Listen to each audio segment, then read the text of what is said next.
नव नव audio video comedy आ लाइव प्रोग्राम सबसे पहले देखबा के लेल हमर यूट्यूब चैनल मैथिली दबंग के लाल बटन दबाकर सब्सक्राइब करू आहे घंटी के निशान जरूर दबाएं।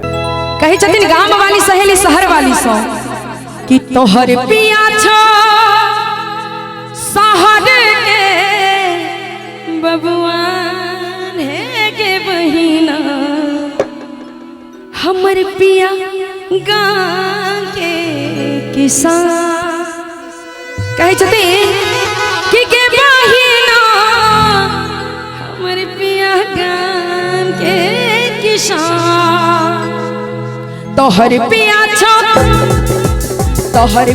छो शहर के बबुआन है के बहिना हमर पिया गांव के किसान के बहिना हमर पिया गांव के किसान। तोहर पिया छौ शहर के बबुआन है के बहिना हमर पिया गांव के किसान के बहिना हमर पिया गांव के किसान।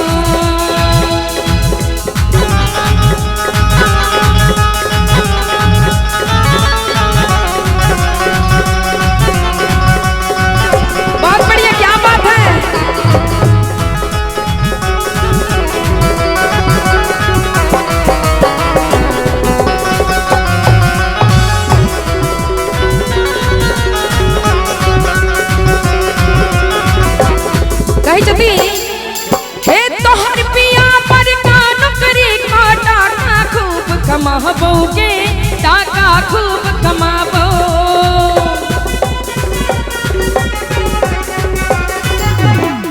हे तोहर पिया पर का नौकरी का टाका खूब कमाबोगे टाका खूब कमाबो।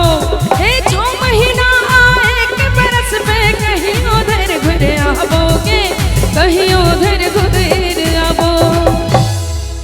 तोरा लाबो किछ सामान है के बहिना हमर पिया गांव के किसान के बहिना हमर पिया गांव के किसान।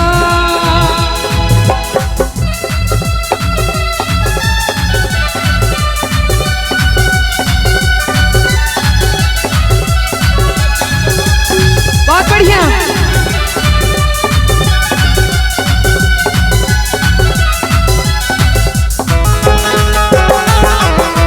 क्या बात है।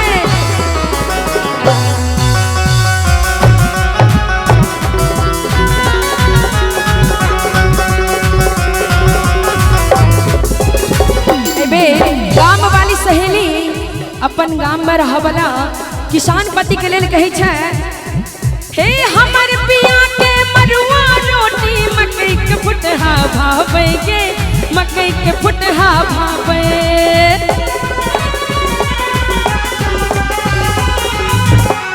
हे हमर पिया के मरुआ रोटी मकई के फुटहा भावे गे मकई के फुटहा भावे। एक बेर आग्रह करब कि अपन मिथिला के किसान भाई सबके लिए एक बेर जोरदार ताली यहाँ से बजा दी।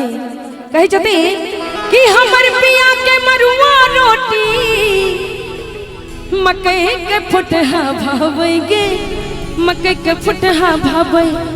हे अपना मोल के अपने मालिक कखनो घर घर आवे गे आ कखनो खेत से घर कहाँ आवे।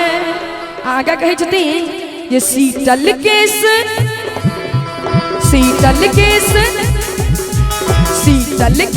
गलठने मुँह में पान है के बहिना हमर पिया गांव के किसान के बहिना हमर पिया गांव के किसान। तोहर पिया छौ शहर